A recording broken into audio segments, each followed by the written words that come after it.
Our first scripture reading is from Jeremiah chapter 31, verses 31 to 34. Jeremiah chapter 31, verses 31 to 34. The days are surely coming, says the Lord, when I will make a new covenant with the house of Israel and the house of Judah. It will not be like the covenant that I made with their ancestors when I took them by the hand to bring them out of the land of Egypt, a covenant that they broke, though I was their husband, says the Lord. But this is the covenant that I will make with the house of Israel after those days, says the Lord. I will put my law within them, and I will write it on their hearts, and I will be their God, and they shall be my people. No longer shall they teach one another or say to each other, know the Lord, for they shall all know me, for the least of them to the greatest, says the Lord. For I will forgive their iniquity and remember their sin no more. This is the word of God. Thanks be to God. The Gospel reading will be from Luke chapter 18, verse 1 to 8. The parable of the persistent widow. Then Jesus told his disciples a parable to show them that they should always pray and not give up. He said, in a certain town there was a judge who neither feared God nor cared about men. And there was a widow in that town who kept coming to him with the plea, grant me justice against my adversary. For some time he refused, but finally he said to himself, even though I don't fear God or care about men, yet because this widow keeps bothering me, I will see that she gets justice, so that she won't eventually wear me out when her coming. And the Lord said, listen to what the unjust just said. And will not God bring about justice for his chosen ones who cry out to him day and night? Will he keep cutting them off? I tell you, he will see that they get justice and quickly. However, when the Son of Man comes, will he find faith on the earth? This is the word of God. Thanks be to God. Amen. First of all, I'd like to thank Pastor Megan for this opportunity. I believe that it wasn't a coincidence that Megan wasn't here and that David wasn't here, and then my husband Francisco is in Chicago in a trip.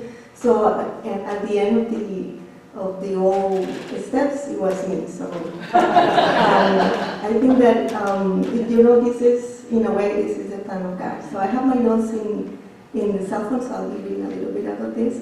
And I should also mention that Francisco write also the sermon. So I'm just tweaking a little bit, obviously, but he wrote it as well. So this is teamwork, actually. So I would like to start by sharing a little bit about myself. I'm originally from Colombia, and my father, who lives in Colombia, is visiting with us today. My father doesn't speak English. Because of this, with your permission, I am going to translate the sermon in Spanish, so he can follow us along in Spanish as well. So, primero que todo, quiero agradecer a la pastora Megan por haberme dado la oportunidad de estar en frente de ustedes en el púlpito. Y también quiero decirles que mi padre de Colombia está aquí visitándonos y voy a traducir un poquito del sermón para que él nos pueda ayudar, nos pueda seguir. By profession, I am a social worker. So I provide therapy services to youth, families, and also I go to the schools and I go to the homes. And I also am a counselor for survivors of domestic violence and survivors of sexual assault. So every day I hear stories of hopelessness. And so that tells me how much hopelessness there in the community, because each day I have to share a message of hope for the future, that I have to find a way to guide them towards that hope. And because I'm able to speak in English, Spanish, and also in Portuguese, I serve these three communities. Mi profesión, soy trabajadora social y yo proveo servicios de terapia para los jóvenes y las familias. Voy a las casas y también a las escuelas y escucho historias muy difíciles que me dan a entender que a la comunidad les falta bastante esperanza, ¿verdad? Porque necesitan una esperanza y como hablo español, inglés y portugués, yo puedo ayudar a estas comunidades. Also, because I'm immigrant myself, so I share a lot of the experiences that they come with. So I do serve the Spanish community and the Portuguese community and other communities as well that are immigrants in this country as immigrants as myself. And I know the barriers that they have to break down when they live here. It could be the barriers of the culture, the barriers of the language, or just basically oppression, systematic oppression by the system. So, siendo una inmigrante yo misma y ayudando a las comunidades de inmigrantes también, me doy cuenta de todas las barreras que ellas tienen, las barreras culturales, las barreras del idioma y las barreras también cuando ellos tratan de vivir en este país, cuando hay mucha opresión en contra de la justicia. And so it is because of my profession that I can really understand that Jesus was teaching us with this parable, the persistent widow. And I would like to reflect with you with that understanding. Y debido a mi profesión, a lo que hago durante el día, entonces puedo identificarme mucho con esta parábola de lo que estaba haciendo la viuda. Esta es la parábola de la viuda persistente, ¿verdad?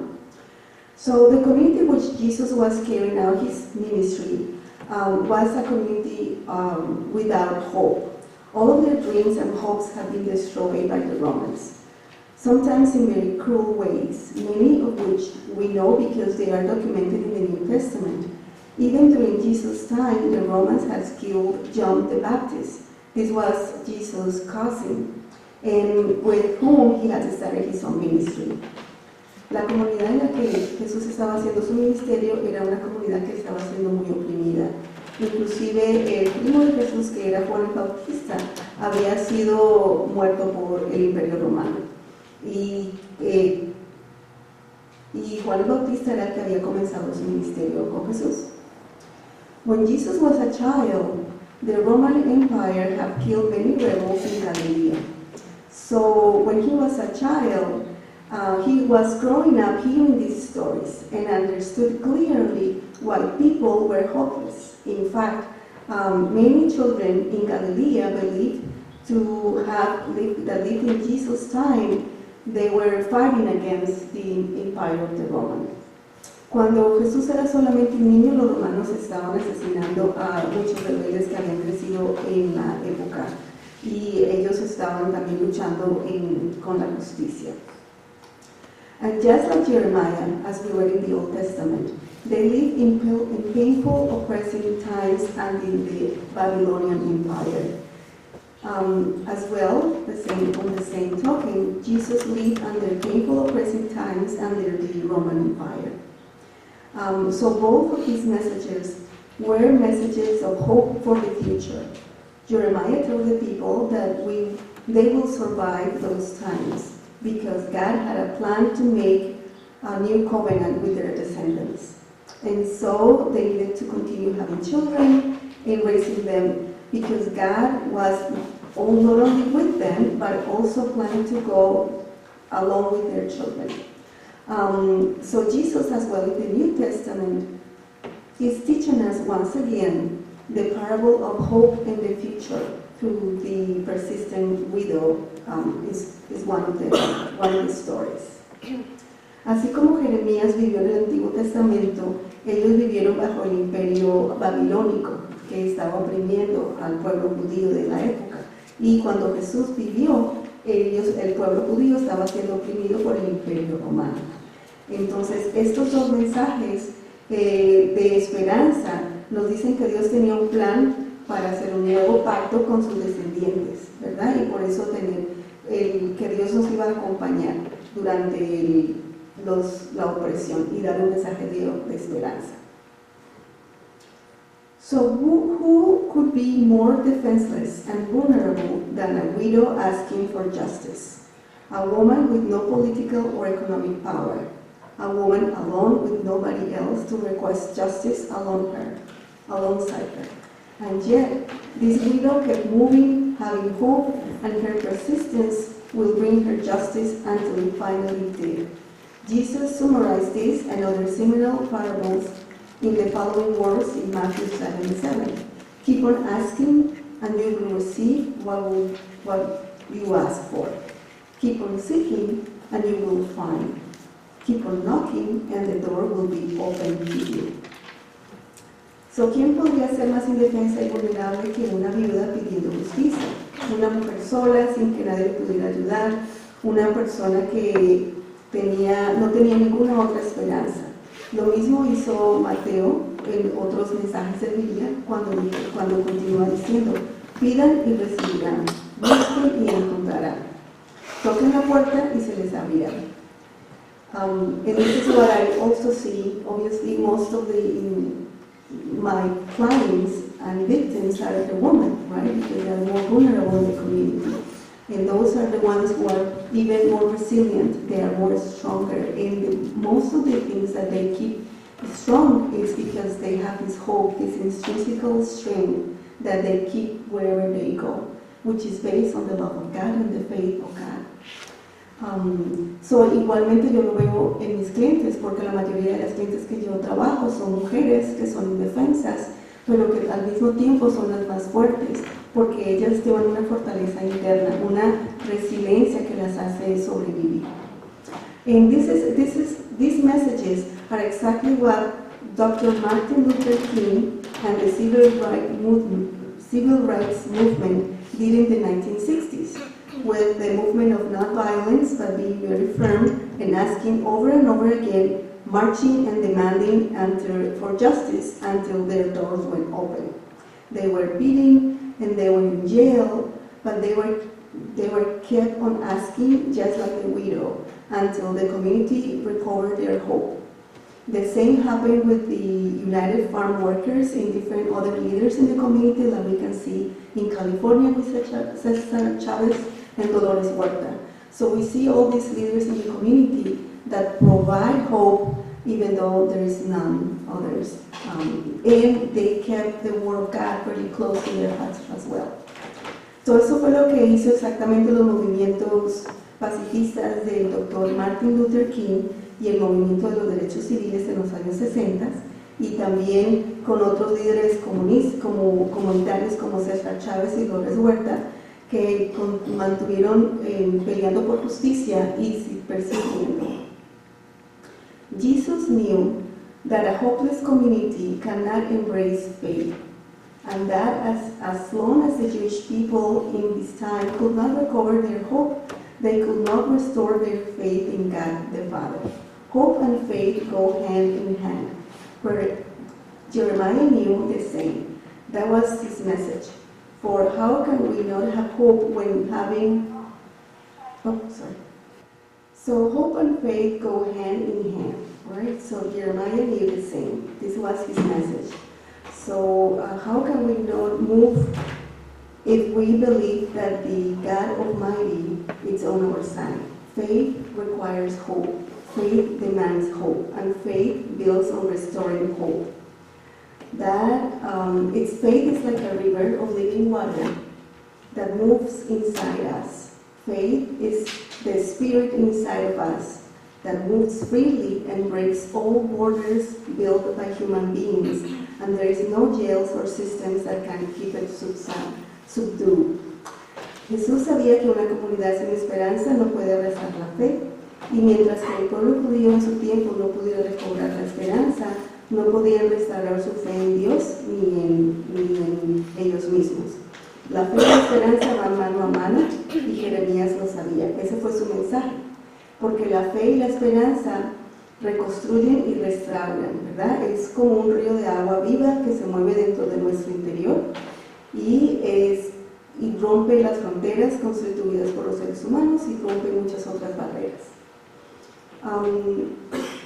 So one of the things that as social workers we continue working in this difficult job is to see how they survive. Even against all odds, they can continue with their faith and then move on and move until like a widow, with persistence, they break the barriers and they continue to move on. But the key is that we need each other so we can move on together. We don't have to do it by ourselves. So trabajando en lo que yo hago, lo que me he dado cuenta es que a pesar de que haya muchas barreras, se pueden romper, pero lo importante es persistir y estar juntos en comunidad, porque juntos podemos vencer las barreras y no tener que estar individualmente. So may God the Father be with us as we build hope in our midst, love and peace. May we embrace and fulfill the ministry of Jesus, which is in our hands and under our care. May we help the widows and the orphans among us, and we may be the persistent widow ourselves. May God bless the fruits of this community of faith and its members. Que Dios esté con nosotros mientras construimos la esperanza en nuestro alrededor y abracemos el ministerio ayudando a los viudos y a los huérfanos, y que Dios nos bendiga el fruto de esta comunidad y de fe en todos sus miembros. Amén. Amén.